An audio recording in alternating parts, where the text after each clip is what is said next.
Con 33 minutos. Tiempo de ir a una pausa y cuando regresemos ya está en nuestros estudios Gabriela Calderón, columnista de Diario El Universo.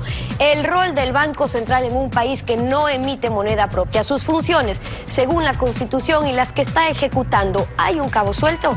Lo examinamos al volver. Quédese usted en nuestra sintonía.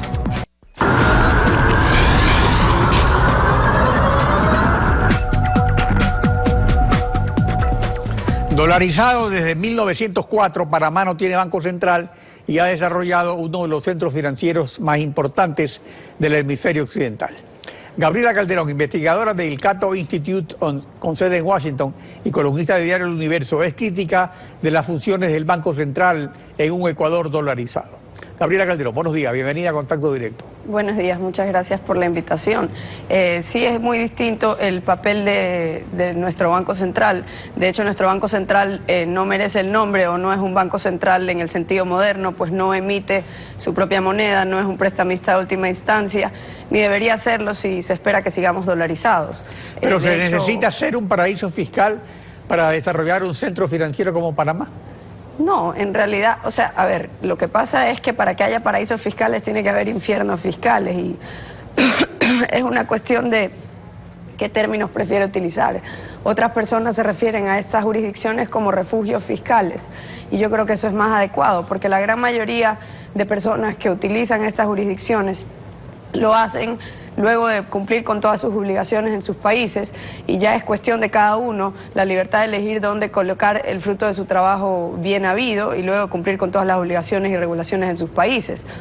Lo que sucede con el caso de panameño, en el sistema financiero panameño lo que se hizo en los 70s no tiene nada que ver con la dolarización de ese país, es un país que como sabemos nace dolarizado, casi prácticamente nace dolarizado en el año 1904 y fue recién en el año 1970 que se complementa el sistema de la dolarización con un sistema financiero de talla mundial y esto se pudo lograr gracias a que Panamá goza desde los años 20 del siglo pasado con una tributación territorial, es decir, solo se cobra impuestos por la renta que se genera en territorio panameño y esto no es algo exclusivo a Panamá, hay muchos países que gozan de ese mismo sistema alrededor del mundo.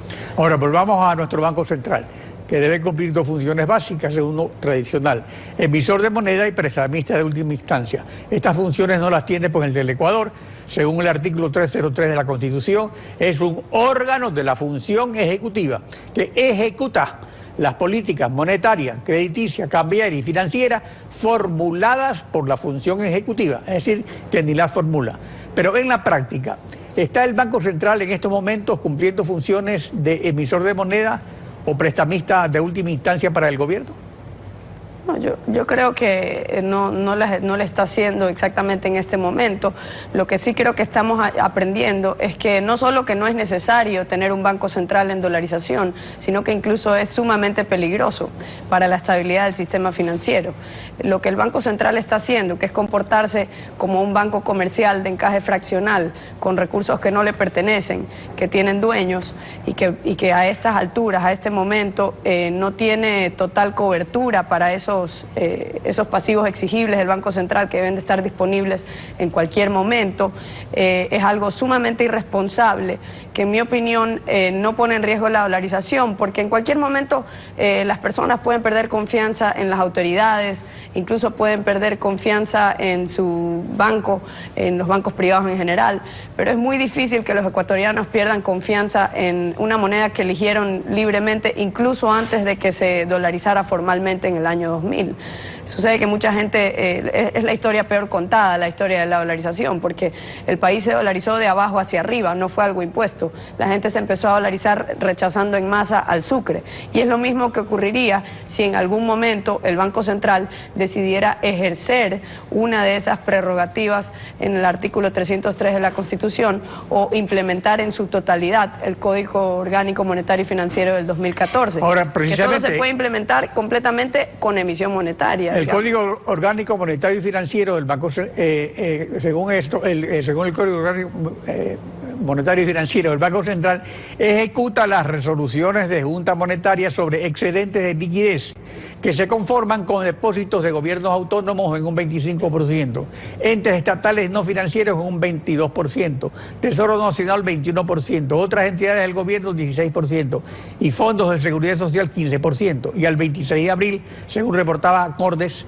ascendían a 3.382 millones de dólares estos depósitos, mientras que los papeles del Ministerio de Finanzas bordeaban los 2.580 millones.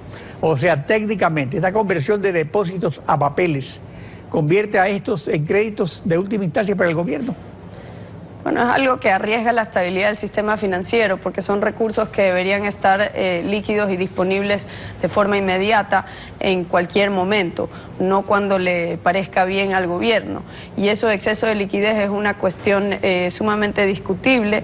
El gobierno esgrimió el argumento de que el Banco Central, que es una dependencia del Ejecutivo, no es una opinión, es algo, una simple descripción de cómo está en la ley.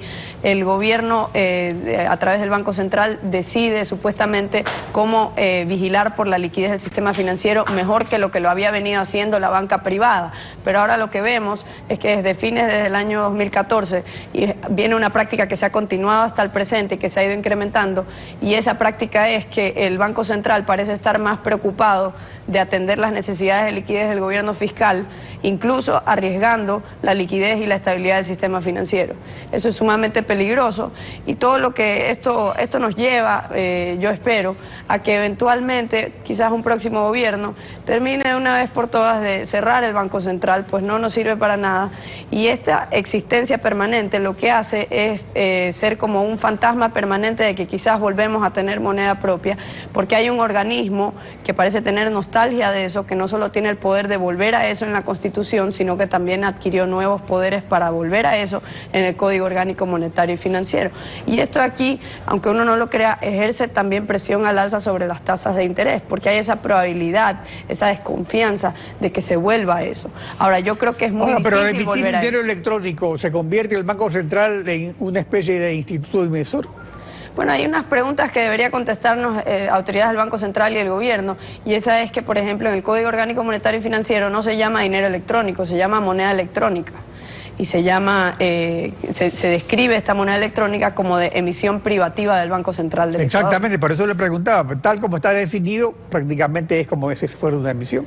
A menos de que nos aclaren que es algo totalmente distinto, que estaban hablando de otra cosa en esa ley, que esto no es la implementación de eso, pero es sumamente confuso, genera mucho nerviosismo e incertidumbre, es algo que no necesitamos en momentos de recesión, es algo que genera, digamos, presiones al alza sobre las tasas de interés, genera más nerviosismo en la gente, por eso mucha gente podría incluso retirar depósitos que de otra manera no retiraran.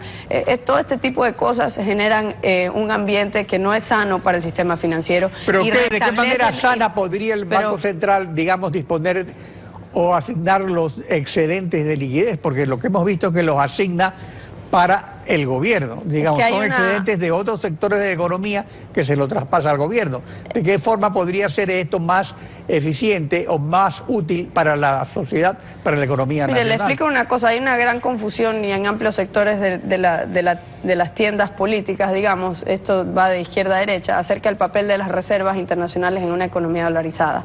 No es lo mismo que en una economía con moneda propia, ni siquiera que en una economía que tiene régimen de convertibilidad. En una economía de moneda propia o con régimen de convertibilidad se requiere que el Banco Central administre reservas para defender determinado tipo de cambio, para defender una paridad entre el dólar y su moneda. En nuestro caso no necesitamos que el Banco Central haga eso, en realidad no necesitamos las reservas para eso. Las reservas bancarias se requieren para lo mismo que se requieren en cualquier otro sistema financiero, que es para atender las necesidades de liquidez de los depositantes en cualquier momento. Pero aquí hemos visto que lo que se está haciendo es, en todo caso, atender las necesidades de liquidez del gobierno. En eso han terminado en la práctica las reservas internacionales. Pero eso solo sucede desde que el gobierno obligó a las instituciones financieras a depositar una porción cada vez mayor de su liquidez, no solo dentro del territorio nacional, sino también en las arcas del Banco Central. Es decir, antes la mayoría del sistema financiero privado se manejaba manejando su liquidez dentro y fuera del país y era de forma descentralizada, es decir, no era responsabilidad del Banco Central hacer eso. Y eso pero se decía que esa liquidez de esas inversiones estaban ubicadas a bajas tasas de interés para que sean efectivamente líquidas y que eso no traía beneficios al país y que en cambio viniendo esos dineros al país, prestándose para el sector productivo, sí cumplían una función social. Ahora, ¿ocurrió realmente eso o está ocurriendo es que eso sirve para atender solo los gastos del gobierno? Que el problema es un modelo de gobierno donde todo tiene que obedecer a un gran plan nacional, llámese del buen vivir o como lo quieran llamar, y en ese saco meten a todo tipo de políticas que deberían de obedecer a otros objetivos. Por ejemplo, la gestión de la liquidez en un sistema financiero es mejor que sea descentralizada, sobre todo en un sistema dolarizado que gozaba al menos de un sistema de libre flujo de capitales, de tal manera que los distintos bancos podían gestionar su liquidez colocándola donde veían menor riesgo. Ahora están obligados a colocarlo en un lugar donde ellos no saben ni se les consulta qué se hace con esos fondos líquidos. Entonces, digamos, es quitarles control sin quitarles la responsabilidad, eso sí, porque en el Código Orgánico Monetario y Financiero se les dejó la responsabilidad incluso penal por cualquier cosa. Pero no para que la cubran con todos sus bienes, que eso también cambió, o sea que fue dando y dando que lo hizo el gobierno. Bueno, Gabriela, muchas cosas que tratar sobre este asunto, gracias por su participación en Contacto Directo. Muchas gracias por la invitación.